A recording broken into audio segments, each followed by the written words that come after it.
there's no doubt about that. As I said, it was quite an incredible mass movement of people, because yesterday afternoon when we were driving around, and we've been here doing some preview stories and coverage, there were some Chinese walking around, a few families with flags. Overnight, they've come in from nowhere. There were busloads of them. I think at Reconciliation Place, where we're standing right now, where the torch relay got underway, it's fairer to say there would have been about 10,000 of them to 2,000 or 3,000 of the anti-torch relay protesters on the other side of the fence. So way outnumbered, both sides equally passionate, Layla. I was reading that the security had plans to divert the torch at any time during the process. It must have been a logistical nightmare planning for that, and in fact they didn't have to do that. Didn't have to do it. Remember, we spoke yesterday that this has been the biggest logistical security exercise Canberra staged, and that includes welcoming a US president to town who travels with 300 or so security guards. So it's been a massive operation. There was one incident which I understand we have vision of as the torch was heading up towards Parliament House. One of the protesters didn't carry any flags or banners, didn't seem to be clearly pro-Tibet or any camp. He sat in front of the torch relay as it was headed up. These are live pictures you're seeing there, not the vision I'm talking about.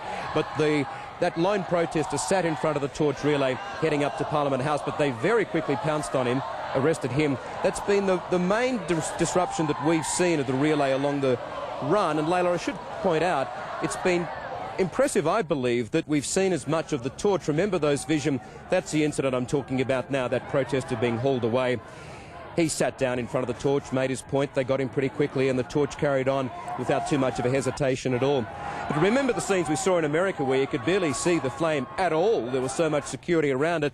I think here at least you've been able to see the security, no doubt about it, but we've very clearly seen the torch bearer, these famous and noted Australians who've been running around Canberra, and the flame itself, so the crowds have got a good look at it as well. It hasn't just been a complete overkill of visible security, at least, Layla. Yeah, our organisers no doubt looked carefully at some of those legs overseas and learnt very quickly from the arrangements put in over there. Yeah. It was a bad look, wasn't it? I mean, particularly in America. Yeah, Michael, yesterday Ian Thorpe spoke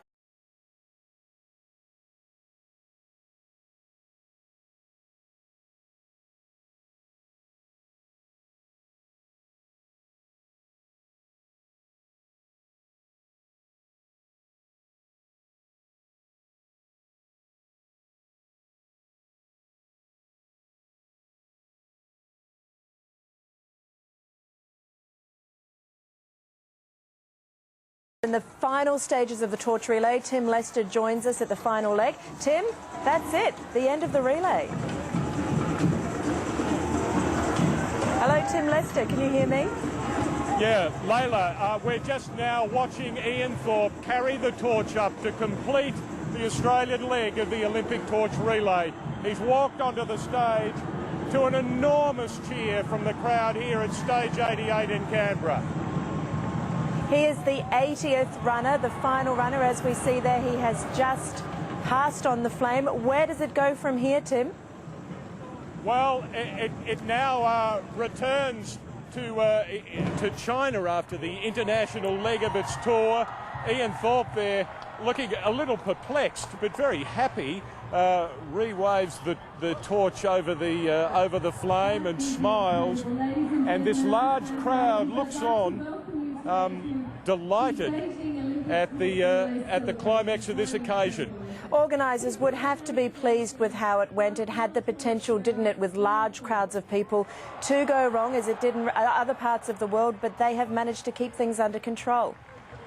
Layla, there's no doubt that part of the mood at the moment is a sense of real relief that this has been carried off, certainly with signs of protest, signs of dissent, but in an organisational sense, this has gone, I think, a lot better than many had feared. Many organisers of the relay had feared, and this its ultimate moment. Ian Thorpe on stage, and this large crowd now hushing to listen to what he has to say and to take in the moment, I guess. Tim, there was a large movement, as we spoke about earlier, of Chinese supporters. They came to Canberra deliberately to support their country, to cheer on China and the Beijing Olympics. What kind of people are they? Are they mums and dads? Are they students? Who was motivated to come down and show their support?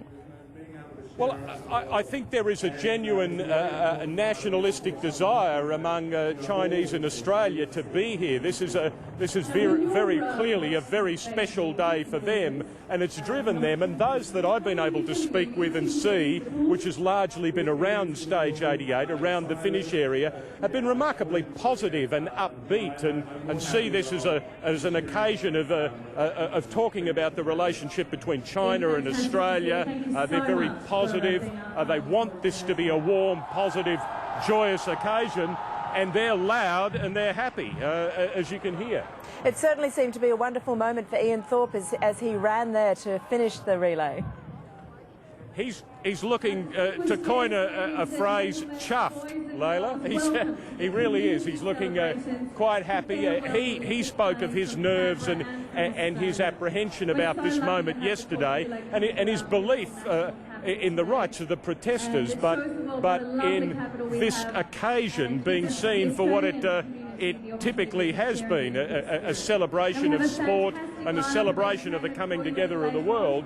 He would obviously be delighted, given his comments yesterday, that this has run as smoothly as it has, and that the torch has been so strongly welcomed here at the finish line. OK, Tim, thank you for that. I think we're going to cross now to Michael Usher, who's going to take us through the chronology, the lead-up, the torch relay. Obviously, we've just had that stunning end with Ian Thorpe. Michael, take us through it. Well, they'll be relieved, won't they, Layla, these Beijing Olympic organisers and the torch relay organisers, that it's gone as well as this, having started out as strangely as it did with so much violent protest in Europe. This morning we saw fantastic, just pre-dawn, there was a terrific ceremony right down here in front of Old Parliament House. There was an Aboriginal smoking ceremony, lots of hot air balloons in the air, quite a few thousand people here, mostly pro-torch, pro-China supporters. It's part of that smoking ceremony there from the Ngunnawal people. And then the torch eventually got on its way. Lee Kernaghan there singing the Australian national anthem, and a good idea there of all the crowds there. They had to segregate them for a while. We told you about that, keeping the flag-waving Chinese on one side, the human rights protesters on the other, and there were arrests. There were people who got angry and there was tension. But that was the lighting there of the first torch from the Olympic flame, which is held in that canister. The Chinese officials proudly holding that up high before the torch got on its way. So 16.5 kilometres around Canberra this torch relay was. A convoy that in vehicle length stretched a kilometre in itself, which is quite remarkable. The largest security protection organisation that they reckon they've ever turned on in Canberra. That includes for any visiting heads of state in the past. So quite a security operation. Some 400 or 500 local police and federal police. A shot of Parliament House there as the torch ran up towards it. You can see the security. This is one of the arrests earlier on, one of the pro-Tibetan supporters, just before the torch relay got underway. Another one there making his point very loud and clear, and of course we expected that. They kept them fairly well segregated. That was the burning of the Communist Party torch, and the organiser there of that individual protest taken away and arrested. Part of the police there around the very enthusiastic Chinese supporters, keeping the human rights protesters away. The Chinese gave back as much as they were given by the human rights protesters as well, I should say. They're passionate. They want these Olympics to work. They saw what happened in London and France there, the protests, and many of them said to me they wanted to come out and prove their point that they're very proud of what Beijing is going to pull off on August 8 when the Olympics gets underway. They came here by their busload from interstate. Many families, but a lot of Chinese students. The word went around on the internet through the various student courses interstate. And they came out and supported very strongly, just as the human rights protesters did their thing as well, Layla.